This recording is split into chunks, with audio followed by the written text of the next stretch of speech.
जिस दिन से ग्रहों के राजा सूर्य धनु राशि में गोचर करने लगते हैं उस दिन धनु संक्रांति होती है। इस दिन से खर मास महीने की शुरुआत होती है। इस महीने को धनुर्मास भी कहा जाता है। हर साल दिसंबर में खर मास माह की शुरुआत होती है और जनवरी में ख़त्म होती है। इस दौरान कोई भी शुभ कार्य नहीं किया जाता है क्योंकि धनु राशि में सूर्य का गोचर अशुभ माना जाता है। इस दौरान शुभ कार्य करने की मनाही होती है। इस साल धनु संक्रांति 16 दिसंबर 2023 शनिवार को है। धनु संक्रांति महापुण्य काल की शुरुआत शाम 4:09 से 5:57 तक है। पद्म पुराण के अनुसार इस योग में किया गया ध्यान, मंत्र, जप, तप, दान, पुण्य कर्मों का फल 86 गुना बताया गया है। धनु संक्रांति के दिन सूर्यदेव और विष्णु भगवान जी की पूजा करना बेहद शुभ माना जाता है। इस दिन भगवान शिव की पूजा करके गंगा जल चढ़ाए, इससे सारी मनोकामनाएं पूर्ण हो जाती हैं। धनु संक्रांति के दिन महामृत्युंजय मंत्र का पाठ करने से अचानक आ रहे संकटों से छुटकारा मिलता है।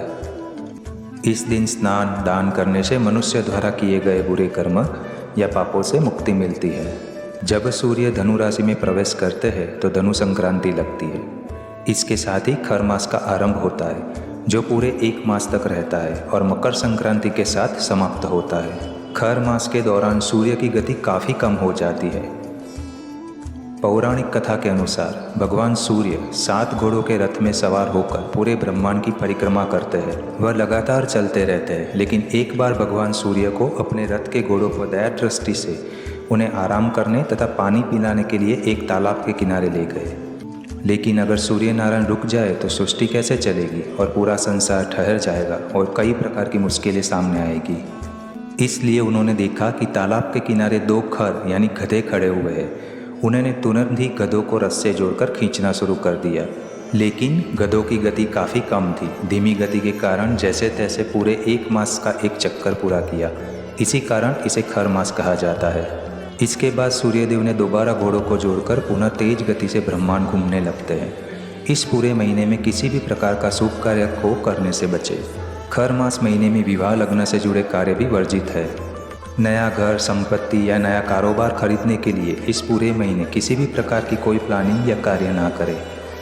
खर मास के महीने में तामसिक भोजन और शराब का सेवन नहीं करना चाहिए।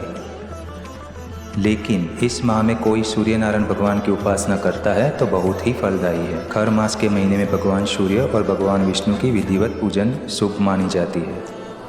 इस महीने में रविवार का व्रत करें, सूर्यदेव को जल अर्पित करें और ओम द्रोणीय सूर्याय नमः मंत्र का जाप करें। सूर्य को अर्घ्य देते समय जल में कुमकुम तथा लाल पुष्प डालकर जल अर्पण करें। कुंडली में पितृदोष वाले लोग खर मास महीने की अमावस्या को ब्राह्मण भोजन कराएं तथा यथाशक्ति उन्हें दान पुण्य कर सकते हैं। मान्यता है कि धनु संक्रांति पर भगवान सूर्यदेव की पूजा करने से भविष्य सूर्यदेव की भांति चमक उठता है। धनुर्मास में भगवत कथा सुनने और दान पुण्य करने से भी शुभ फलों की प्राप्ति होती है।